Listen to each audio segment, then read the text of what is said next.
Em 24 de fevereiro de 2022, começou o ataque russo à Ucrânia, e nada mais seria como antes no país. Naquela época, a Rússia não veio apenas de um lado, mas lançou uma invasão que avançou simultaneamente do sul, leste e norte da Ucrânia.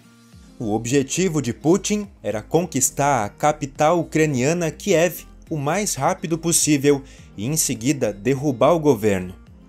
No entanto, já no mês seguinte aos primeiros ataques, ficou claro que a conquista não seria possível em poucas semanas, como a Rússia havia planejado.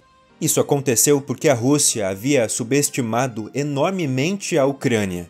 Putin contava com uma Ucrânia fraca, cujo exército não conseguiria resistir a tal ataque. Mas o que aconteceu foi bem diferente. Em pouco tempo, a Ucrânia mobilizou não apenas inúmeros soldados e voluntários, mas também conseguiu contra-atacar com força, graças, em parte, ao apoio do Ocidente. Isso dificultou que a Rússia penetrasse no interior do país. Ainda assim, a Rússia conseguiu algumas vitórias iniciais.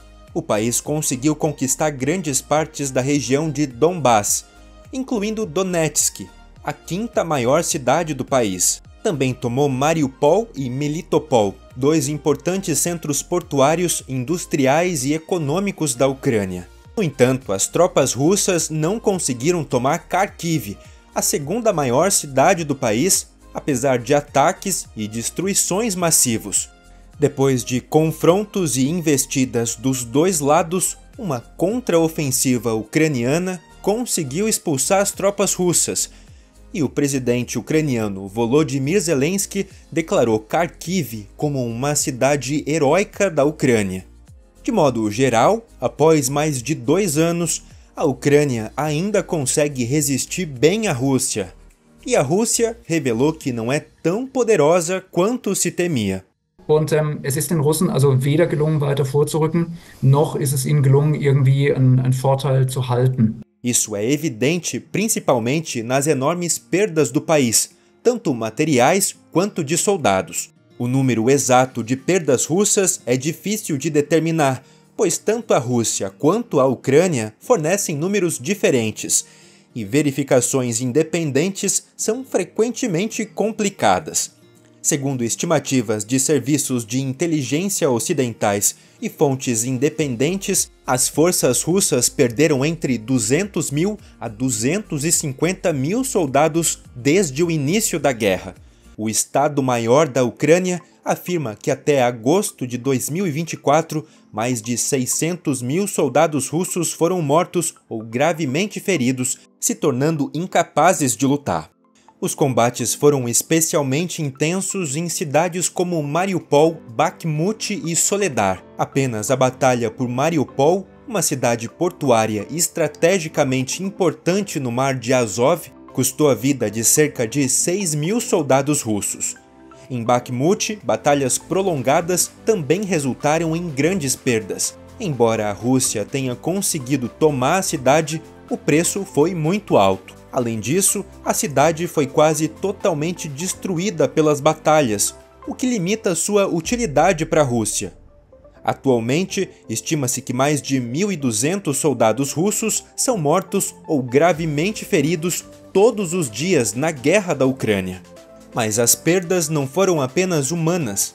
A Rússia também perdeu uma quantidade significativa de equipamentos militares. Até meados de 2024, especialistas estimam que a Rússia perdeu cerca de 3.300 tanques, quase 6.000 veículos blindados, cerca de 500 aviões e helicópteros, milhares de outros veículos e numerosos sistemas de artilharia.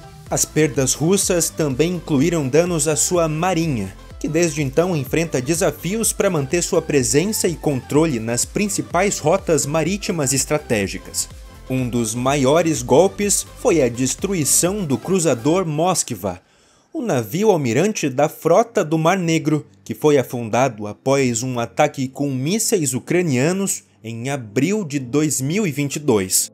A perda do Moskva foi um grande golpe para a marinha russa, tanto militar quanto simbolicamente. Além do Moskva, a Rússia também perdeu vários navios menores e barcos de apoio, o que reduziu significativamente suas capacidades marítimas no Mar Negro. Esses danos maciços enfraqueceram as capacidades militares da Rússia desde o início do conflito.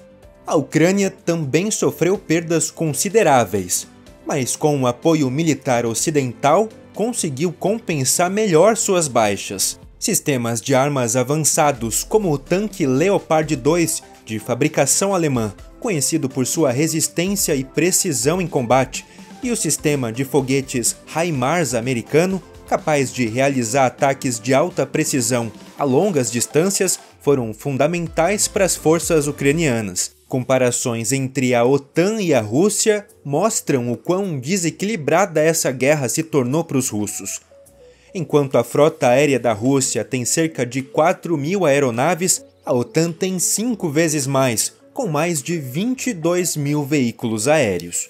No mar, a OTAN tem 3 vezes mais navios que a Rússia, com mais de 2.000 embarcações. E em terra, a Rússia tem apenas 160.000 veículos blindados em comparação com quase 1 milhão da OTAN. A moral dos ucranianos segue alta, pois eles veem esse conflito como uma luta pela própria sobrevivência e independência. Diferente dos soldados russos, para eles, cada batalha tem um propósito claro. Esse senso de propósito se reflete nas ações das tropas e no apoio que recebem da população civil, que contribui com voluntários, mantimentos e abrigo. Esse senso de missão faz com que, mesmo em meio a dificuldades, a determinação ucraniana continue firme e inspiradora. Por outro lado, o moral dos soldados russos estava baixo desde o início do conflito, e com o passar do tempo só continuou a se deteriorar. Nas linhas de frente, as condições são cada vez mais precárias, com batalhões inteiros relatando que passam semanas sem o abastecimento adequado de munição e suprimentos básicos, prejudicando sua capacidade de combate. Para piorar, as declarações ambíguas de Putin sobre possíveis cessar-fogos e a falta de uma direção clara geram insegurança e desmoralização entre os soldados. Paralelo a isso, cresce o número de jovens russos que tentam deixar o país para evitar o alistamento e a convocação para o fronte, refletindo um clima de insatisfação e temor com as consequências desse conflito. Para muitos jovens russos enviados ao fronte, os desafios começam antes mesmo de pisarem no campo de batalha. Sem o treinamento adequado e com pouca experiência militar, eles são colocados em situações de extremo risco. Para muitos jovens russos, o momento de partir para o fronte começa com uma despedida difícil da família.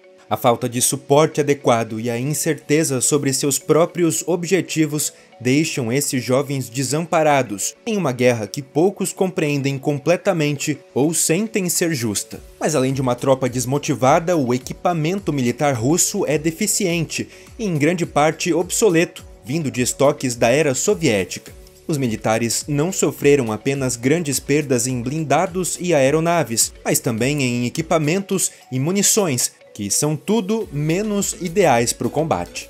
A Rússia possui poucas tecnologias de ponta, como drones, enquanto a Ucrânia recebe o que há de mais moderno da OTAN. Além disso, as operações russas sofrem ainda mais devido à escassez de munições e combustível, o que limita as movimentações estratégicas e deixa os soldados expostos por longos períodos. Esse contraste fica evidente na utilização de drones, que fazem toda a diferença na guerra moderna.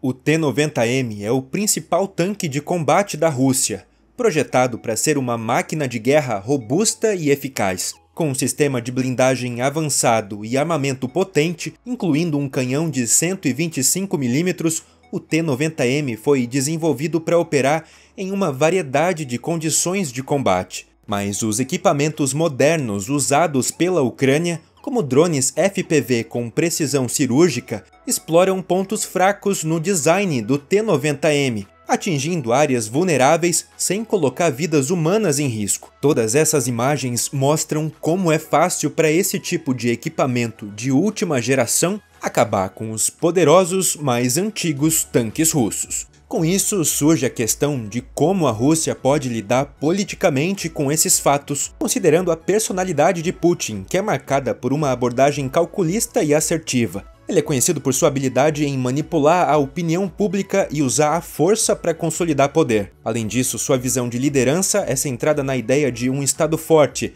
refletindo uma mistura de pragmatismo e autoritarismo. Politicamente, parece que Putin já não acredita mais em uma vitória russa.